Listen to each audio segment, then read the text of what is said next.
Hi, I'm going to be doing a video today on autistic burnout. So the framework of how I'm going to do this video is I'm going to be explaining what it is. I'm going to be going into my own personal story of autistic burnout. I'm also going to be going into the symptoms and the examples of things that people tend to experience when they're experiencing autistic burnout. And then I'm going to be going into the kind of management and how you can help yourself if you are experiencing it. Because autistic burnout is extremely common, so common amongst the autistic community, and that is a huge problem. And it's a huge problem because we are just expected to power on and push through, and it is having such a distressing impact on our nervous system and our minds and our well-being that we kind of have to become more knowledgeable, more aware, so that we can do more things to help ourselves. So I'm going to be reading so that I don't have to make 10 million videos and edit them all, and just to make sure that I cover everything that I want to cover. So autistic burnout is a condition experienced by many autistic people. It's characterised by extreme mental and physical exhaustion, and it significantly reduces the functioning, the skills and the coping of the individual. And it's normally a result of prolonged stress, overexertion, masking autistic traits, and over-functioning as a way of meeting societal expectations when your actual abilities are less than what you're pushing your body to do. So I thought I would talk about my own personal experience. This is quite a vulnerable one for me, and not many people know about it. It happened when I was 23, so it happened 10 years ago, and nobody at the time knew. I even had a doctor who ended up being really wonderful in my journey of recovery, who just said, I cannot fathom what happened. I've never seen anything like it.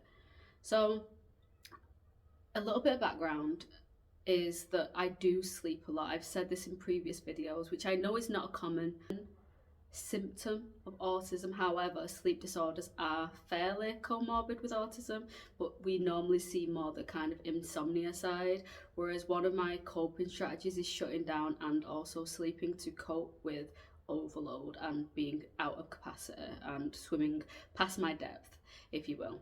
So I will go into more of my story soon. But if anybody's new here, hi, I'm Jade. I'm a person-centered private therapist. This is my beautiful healing space, and I am also an autistic individual with children who are also neurodivergent. So you are in safe hands. If any of my content interests you, please do like, subscribe and interact. I like to have that kind of conversation and community with people. And I know that many of us, our special interest is also autism. So it's great to have a community of people, and I feel like it's really growing now. And I've met some really wonderful people with really interesting things to say. Back to my story. I was in a transitional time. So I had left an abusive relationship. It was just me and my daughter at the time. And I was ready after a huge commitment in college and trying to get that done and doing fairly well in comparison to any other school experience I had had, which now makes sense to me because it was a lot to do with my special interests. But it was also very taxing, and it was also requiring a lot of me. And then I was in the transitional period between all that ending and then me going to university. So I was in that like 6-week holiday period.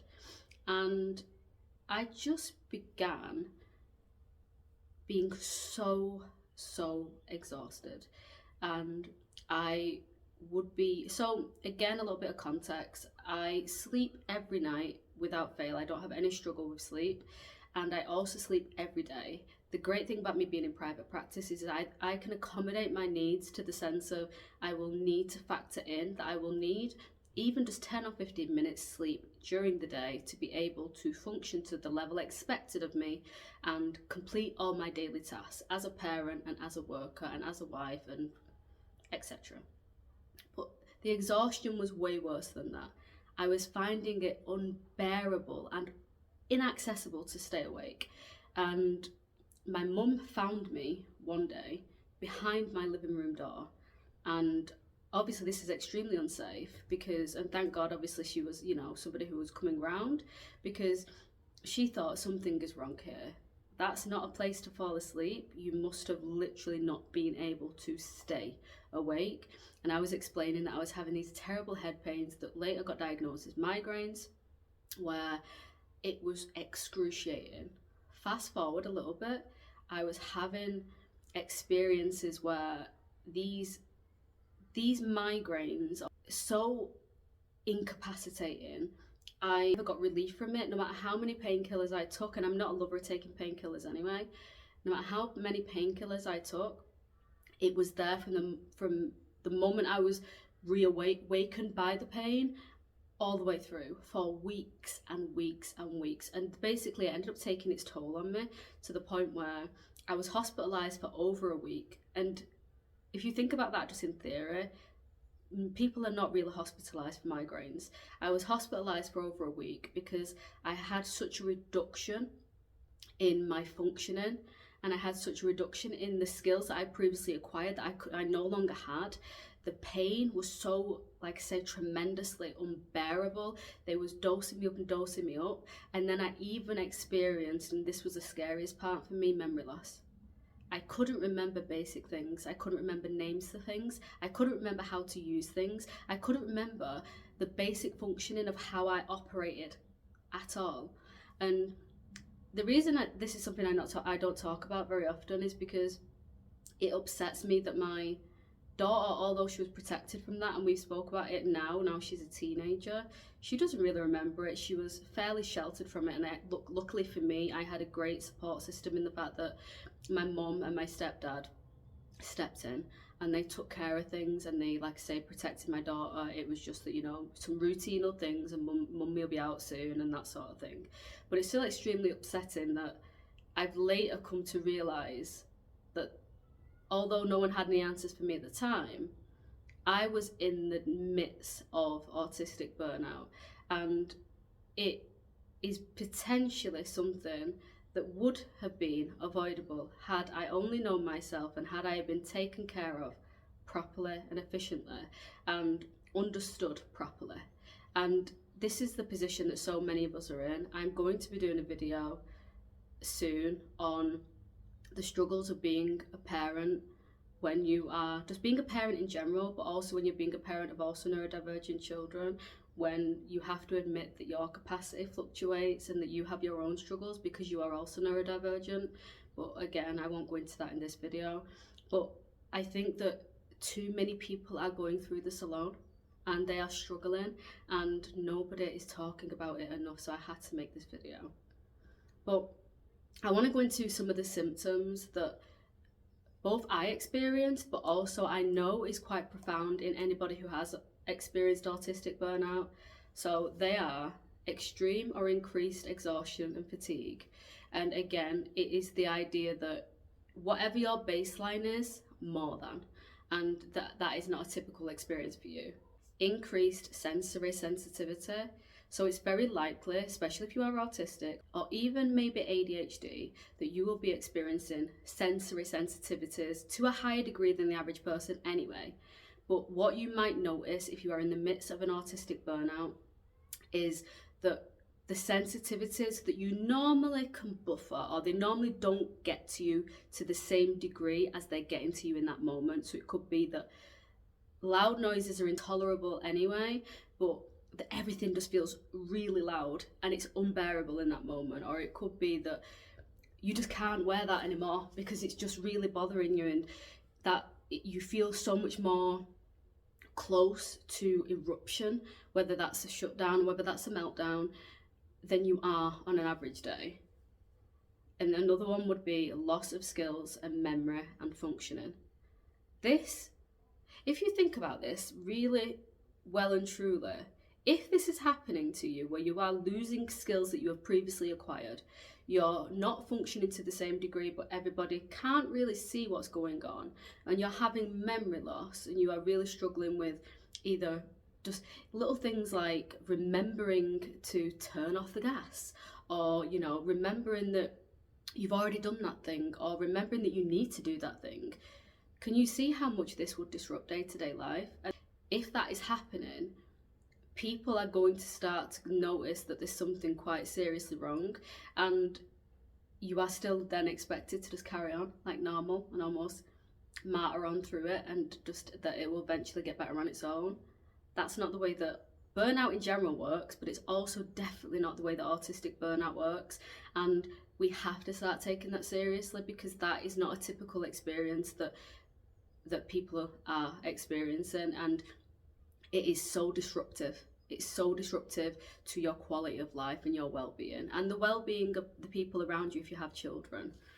The other one would be social withdrawal. Again, I know that we may spend more time in isolation because we might need that for recharge, but you turn up the volume basically. You're experiencing more social withdrawal, social isolation, because you just can't actually cope with this kind of social interactions with people. And maybe it might even be things that you might normally enjoy, you can't even tolerate that. Another symptom could be you will have emotional changes. This kind of comes in with the, disruption of functioning and things, but the emotional changes could look something like that you are so much closer to experiencing an emotion that you normally feel like you've got a good handle on, or an emotion that maybe you don't experience very often. So you might be somebody who, like me, I'm quite, a lot of people say that I kind of am a bit unresponsive even though I'm feeling it inside, and it's not because I'm not feeling it, it's more just that they can't necessarily see my reaction, but I might be breaking down in tears, or I might be raging and they're like, what's going on here? Those sort of subtle emotional changes where it might not be that actually you feel any different, but it's just a lot more visible, and a lot more visible to yourself, that it feels like the dial is turned up again. And the other one would be just physical unwellness.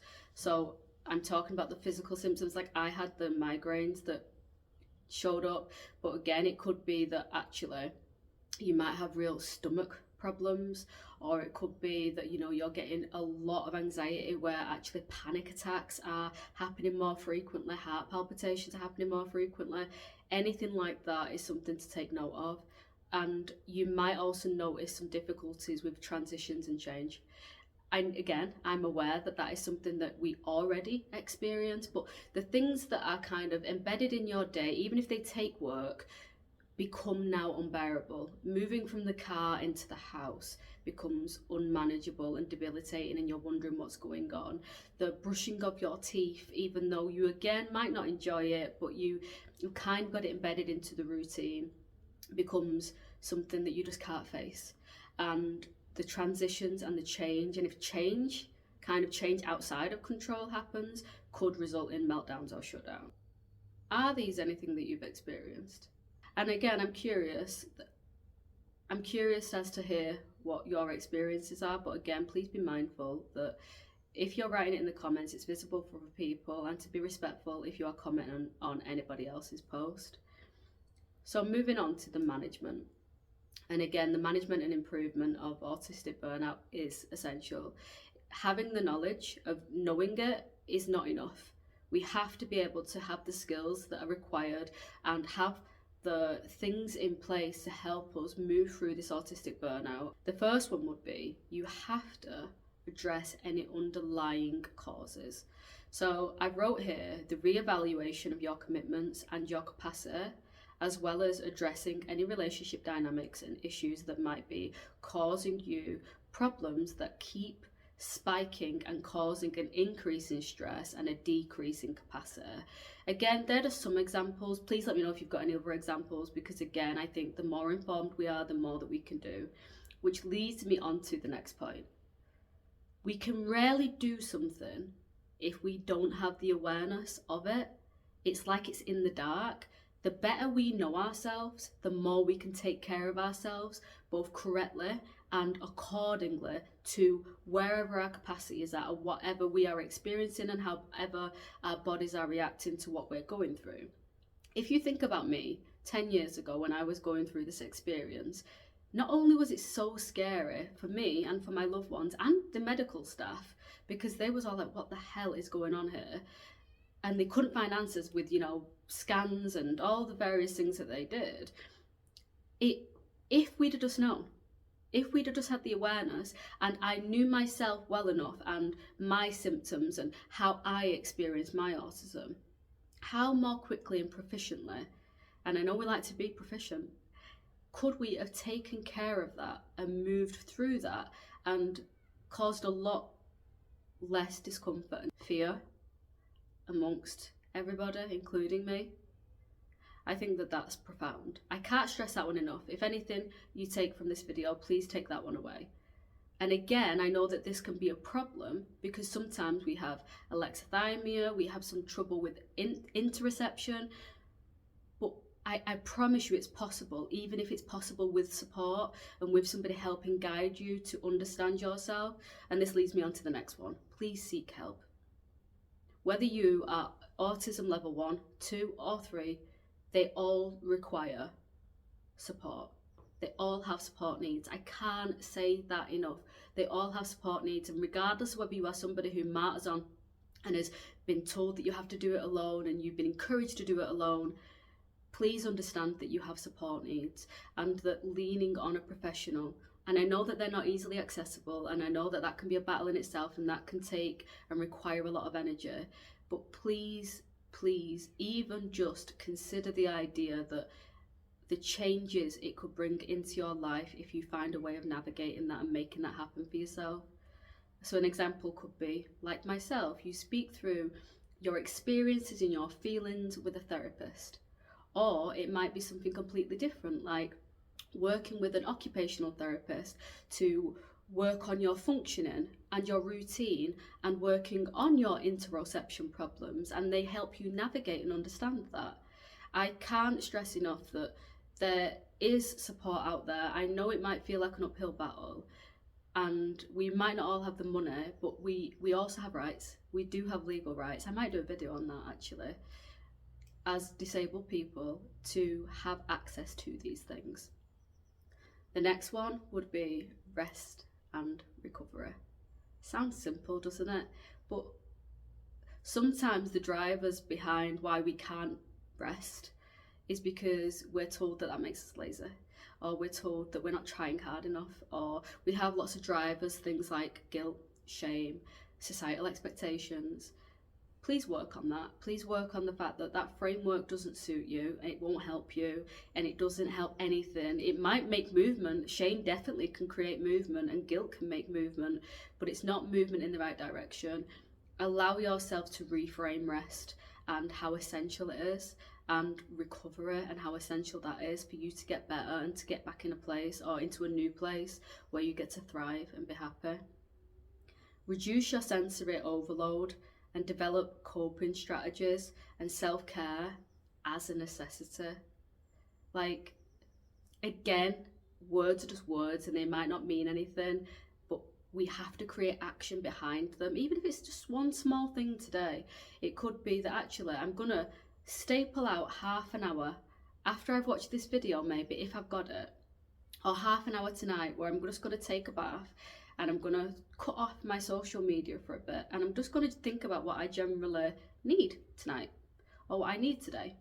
And it might seem small and insignificant, but it creates that neuron, that pathway, and the more that we fire it, the more that it wires and the more that it becomes possible for that thing to become habitual to us, even if it feels right now so far in the distance it feels impossible.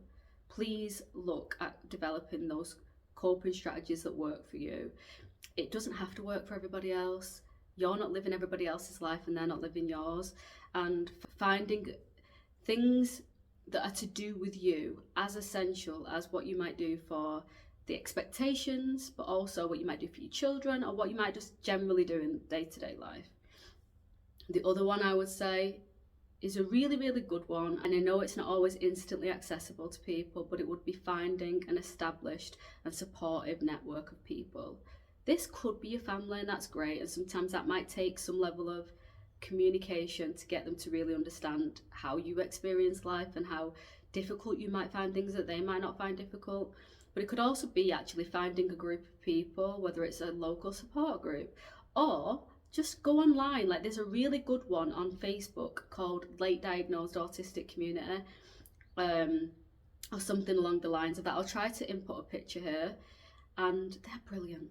They are so good. And don't get me wrong, I don't relate to everybody's experience what they put on there, but I relate to so many, and it makes me feel less alone. And when you ask for support, they give it.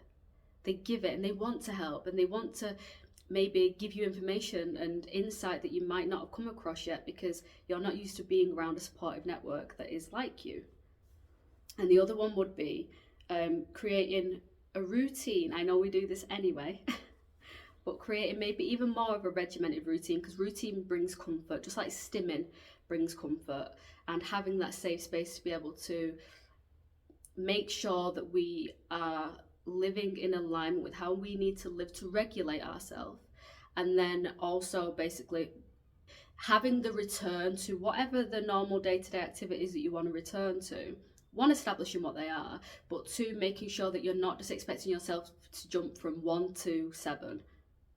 That's not going to work, and it's not going to help you, and it's probably going to cause more burnout and more deterioration and more regression of skills. So work from 1 to even 1.5, or 1 to 2 if you think it's manageable, but create a gradual return to the routine that you want to re-establish, where you have access to the skills that you need in order to make sure that you can fulfill them and that you have the capacity to fill them. The other note I just want to kind of add towards the end is that in the way that I was talking about, sometimes it's important for us to understand ourselves, and when we can take care of ourselves better. It's also important to note that we do have, and it's proven, a fluctuating capacity, which means that due to a variety of factors, tomorrow might not look the same as today. And allow yourself a bit of grace and a bit of understanding, a bit of kindness around that. And the more that you can understand that and lean into that rather than lean away from that and shame yourself, the better the outcomes will be. If there's anything that I've not included, please do let me know. I'd love to know your insight. Like I say, I'm always replying to the comments because I find a lot of the people who are commenting on my videos, their take profoundly interesting, and they often teach me things. So please do let me know what you think, and I'll speak to you soon.